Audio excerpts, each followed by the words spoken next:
هل تعلم؟ عندما تصل الطاعة إلى كمالها تتوقف قوانين الطبيعة خضوعاً للخالق. إني أرى في المنام أني أذبحك، فانظر ماذا تمن. يا أبته، افعل ما تؤمر، ستجدني إن شاء الله من الصابرين. لم تكن اللحظة للذبح، بل كانت لإعلان الإخلاص. السكين لم تقطع، لأن الذي أعطى المعدن حدته هو من أمره أن يبرد.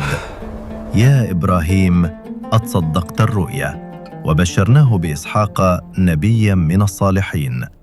هنا تجلت الحقيقة: الإيمان ليس بالنسب، بل بقرار الله، يخرج الحي من الميت والميت من الحي، والله يختار لهدايته من يشاء بسبب تلك التضحية.